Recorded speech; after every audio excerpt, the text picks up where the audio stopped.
And the orchid that we have for today's presentation and review is a Eplc Cattleya Volcano Trick Orange Fire.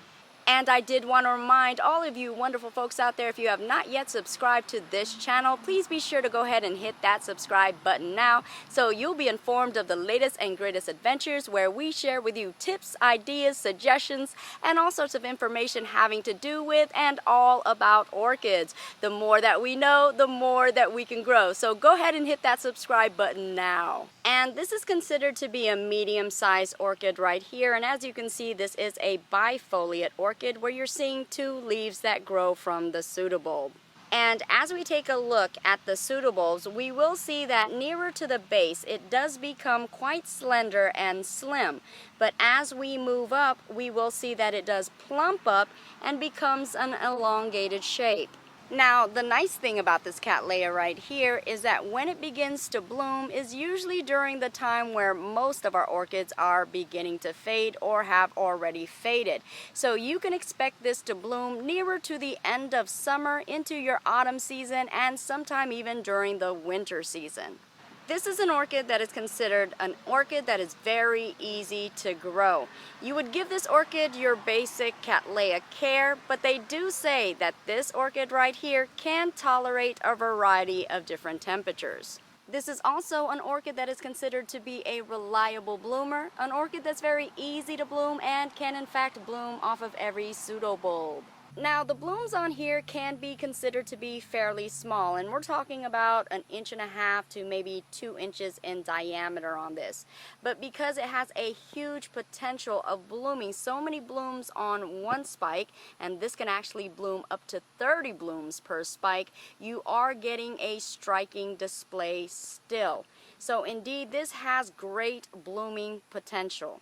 So let us take a closer look at these blooms.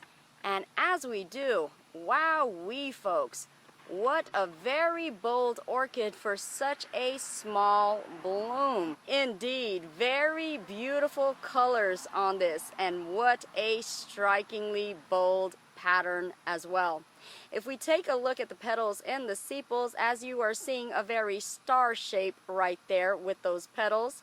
And if we take a look, the backdrop is actually a orangey yellow, and then we're taking a look into the center. You're seeing that very unusual patterning or that splotching markings within the center of the petals, and that is actually an orangey red rusty color.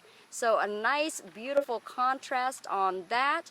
And then if we take a close look at that lip, wowee folks, look at the pattern right there. You are seeing so many different shapes. You're also seeing some splotches and some frecklings. Just very, very beautiful lip right there. Striking color, beautiful patterns. What a wonderful little blossom this is. And again, even though they are small blossoms, they indeed will catch your attention from a mile away. This is an orchid that a person cannot overlook. These definitely stand out in its color and also in its pattern. And the name describes it all. Volcano Orange Fire, except contrary to a part of what the name says, which is a trick, I don't believe this is a trick at all, but instead I consider this to be an eye candy of a treat. Yum, yum. And there you have it, folks. That is our orchid review for this Eplc Cattleya Volcano Trick Orange Fire. And indeed, this orchid is totally on fire with her beauty. I thank you guys so much for tuning in to yet another episode of my orchid adventures. Please stay tuned for more. Also, if you like this video, like, share, and also subscribe. Thank you guys so much. You guys already know that I truly do love and appreciate you guys all. I will see you guys later, and I'll also grow with you guys later as well. Bye-bye. Mwah.